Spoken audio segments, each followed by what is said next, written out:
Welcome to another edition of Public Speaking and Presenting Made Easy, the online show and podcast. It is full of tools, tips, techniques and advice in bite-sized chunks that will help you to stand up and speak with confidence every single time.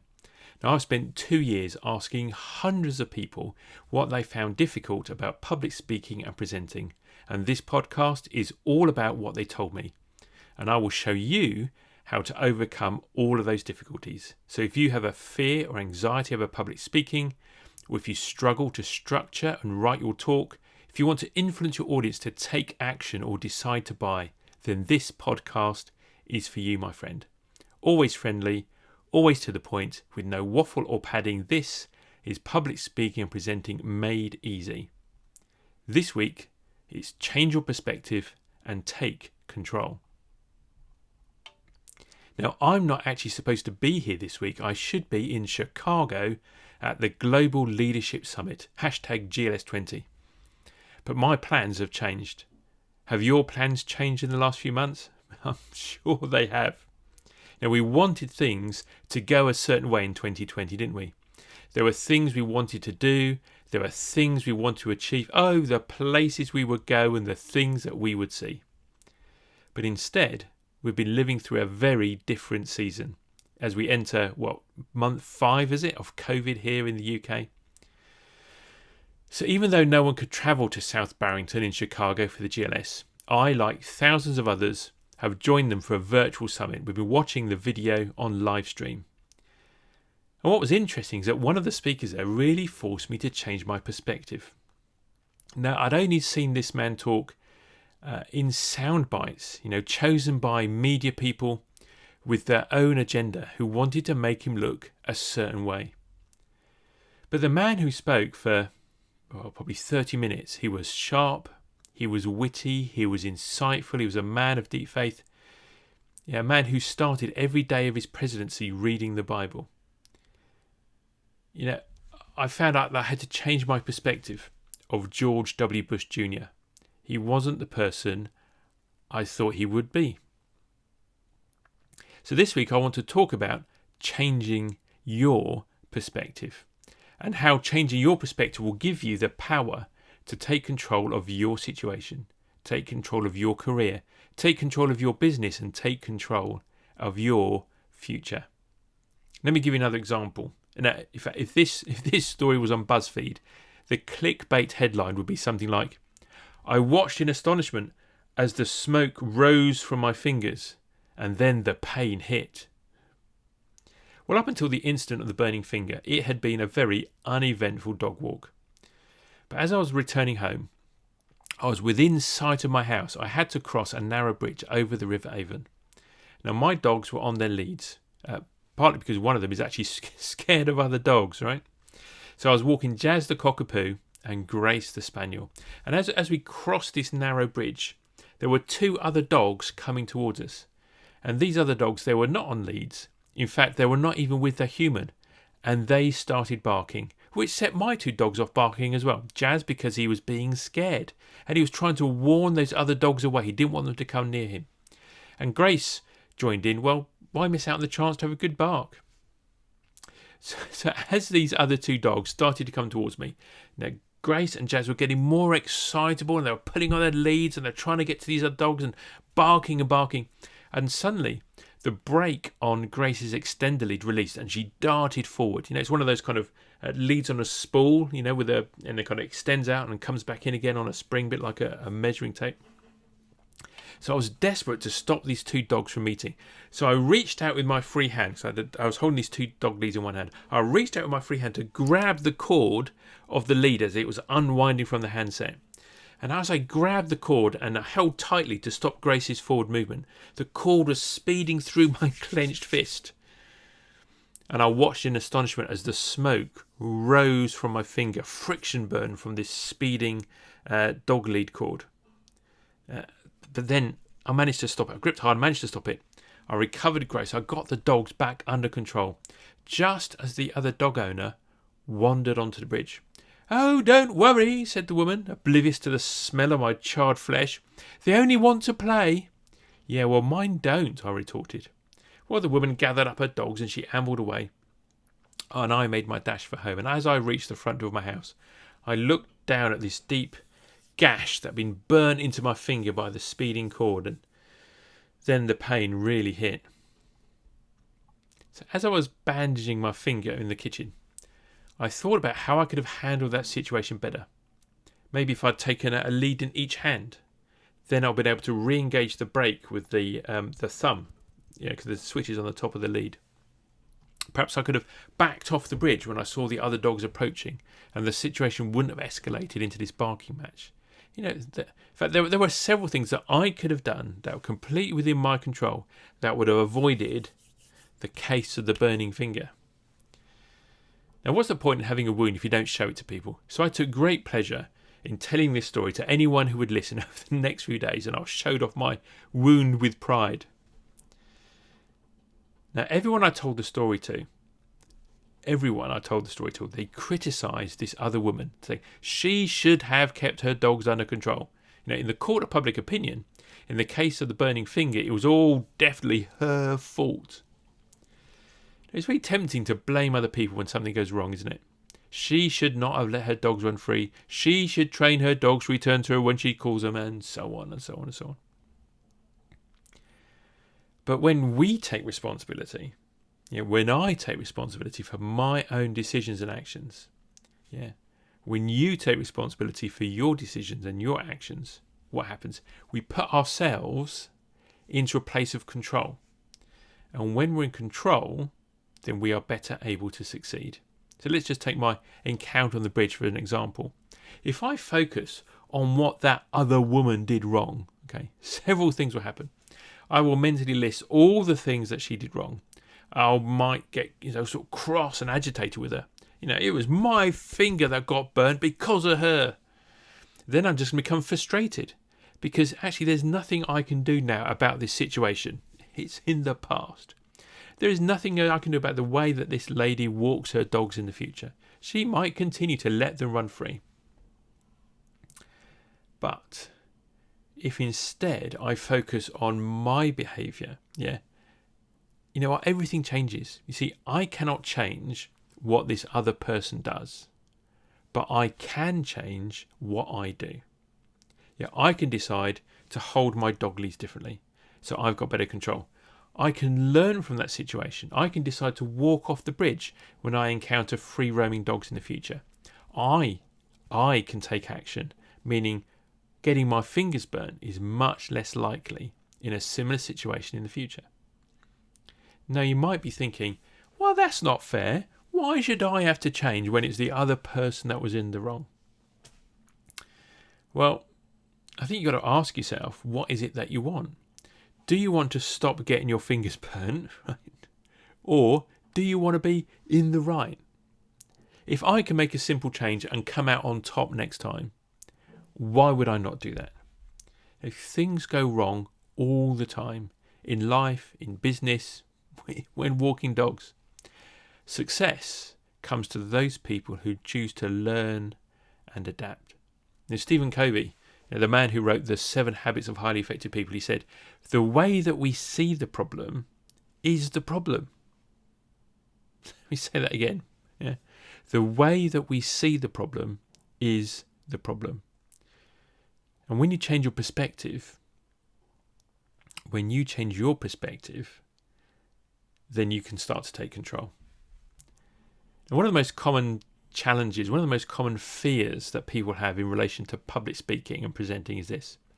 is the fear of judgment from the audience. What will the people in the room think of them? What if they disagree with me? What if they don't like me? I can tell by their faces they don't support what I'm saying. Now, well over half the people who attend my courses are female. In fact, my next masterclass in September it's already sold out, and it's 100% female attendance. And of all the reasons why people say they come on my speaking courses and workshops, whether we're working together in person or whether they're signed up to one of my online courses, fear of the audience, fear of judgment by the audience is always definitely in the top two every time.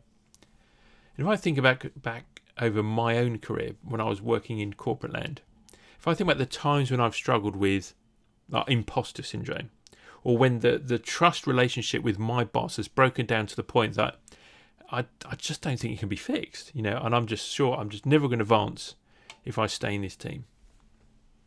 Now, I don't know, clearly I don't know what it's like to be a female in a male-dominated workplace or industry. But I can talk about the problems that I have faced and how I have felt and how I dealt with those problems, for better or for worse. And it turns out when I share these stories on my courses, there's a lot of universality in the human experience. And regardless of our gender and regardless of our background, we all tell ourselves a lot of the same lies. So I just want to talk about the lies that we tell ourselves about the audience. Whether it's 5 people in a room or on a Zoom call, or 5,000 people in a conference auditorium. See, we treat our beliefs as facts. We behave as if they're a true description of the world, when actually, most often, they're just crazy stuff we made up in our own minds. Max Planck, one of the fathers of quantum physics, he said, when you change the way you look at things, the things that you look at change. Let me say that again. You might want to put it on a post-it note and stick it on your bathroom mirror. When you change the way you look at things, the things that you look at change. So today I want you to change the way you look at your audience when you're speaking and presenting. And here are the top 3 lies that we tell ourselves about the audience that undermine our confidence. We say that they're judging me, or they think I'm boring, or they don't agree with me. Well, today on Public Speaking Presenting Made Easy, we're going to demolish those lies. So pay attention, speaker. It's time to change your perspective. So lie number 1, they are judging me. You know what? It would be nice to be that important, perhaps, but honestly, your problem isn't what the audience is thinking about you. It's more likely they're not thinking about you at all. We are all the stars of our own soap operas. But the truth is, people think about us way less than we imagine. Now, in fact, as a speaker, your job is to work harder to get the audience to actually listen to your message and take action as a result. They may or may not agree with your message. They may or may not be convinced by your argument. But rarely will they think about you after you've sat down. Lie number 2. Look at their faces. I'm boring. In any audience, you will usually find one or more what I call golden retrievers. Those happy dogs that look like they're smiling all the time. You know what I mean? Yeah. And the golden retrievers in the room are the people who are going to smile and nod along with you, no matter how good or bad that you are. They're just going to smile encouragement at you. So focus on those golden retrievers, and smile back at them. Ignore that lady in the front row who's got her eyes shut.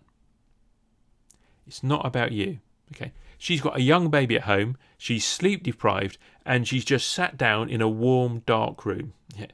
Beyonce and Tom Cruise could be on the stage and she would still be nodding off. It's not about you. Stop assuming that it is all the time. Many people, me included, when they are thinking about something, we get this kind of vacant expression on our face. It could easily be taken to look like boredom. It's not. It's just my listening face. I'm actually paying attention to you. My point is this. Don't accuse the audience of thinking or behaving in a way that you just made up in your own crazy head. Okay? It's not about you. Change your perspective of the audience and focus on giving them a great presentation full of valuable information. It's not about how they feel about you. It's how you make them feel about themselves. Line number 3. Well, they don't agree with me. Well, let me let you into a little secret. Of course they don't. If the audience already knows and agrees with everything that you're saying, you're wasting their time. But if you are sharing a new perspective, if you are teaching the audience, if you are guiding them along a path that they've never walked before, or in fact maybe never even knew existed, then of course, by definition, they start off by not believing you because you're telling them something new, something which is forcing them to reevaluate their mental model of how the world works. Not agreeing with you is step 1 of the journey. Now, your job as a speaker is to influence them and educate them so that they take the next step and start to understand and accept and believe what you are saying. Now, this is why competence as a speaker is just as important as confidence when you speak. Confidence is how you feel and how it affects the audience's perception of you. But competence, which is all about being a good speaker with a clear and courageous message, this is what influences the audience to actually take action, to change their beliefs and change their behaviour. Now, it is time to change your perspective and take control. Take control of your career, take control of your business, take control of your future. And learning how to stand up and speak with confidence and competence and clarity and courage will change your life. Yeah, I guarantee it. Now, I've got a fantastic resource to share with you that will help you do exactly that. Now, my online Speak with Confidence course, it's just had, I love this, I'm really excited about it, it's had a very significant upgrade. Now, I want my clients to receive the best value possible. So from now on, and in fact all existing clients are going to have this benefit backdated into their account, my introductory level course, Speak with Confidence, it's now been upgraded. So actually it includes the next level intermediate course as well, which is called Speak with Clarity. So these two courses were previously £197 each. But now when you enroll and Speak with Confidence, you also get Speak with Clarity as a free bonus, all for just £197. So you get the introductory course and the intermediate course in one bundle. So if you want to know more about that, just go to malmesburyspeakers.com/online and click on Speak with Confidence. You can learn more about how the course works, the personal video coaching that's included, the personal feedback I'm going to give you on all of your practical exercises. And it's one of those things that makes, I think, my online courses unique. It's not simply just watching videos. It's a real two-way engagement and personal attention from me to every single client. So make the most of this different and strange season. Okay, there's a different pace of life at the moment, and you've got a window, I suspect, where you can work and invest in yourself. We can grow your confidence so you can learn how to stand up and speak with confidence, be that in the boardroom, on a Zoom call, or maybe on the conference stage when those return. It will open up a whole new world of opportunities for you and your family. This has been Public Speaking and Presenting Made Easy. I'm Mark Faithful from the Malmesbury Speakers Academy. So search Malmesbury Speakers on Facebook, on YouTube and on Instagram. You'll find me there, and please leave a comment with any questions or topics that you'd like me to cover in future episodes. Until then, bye for now.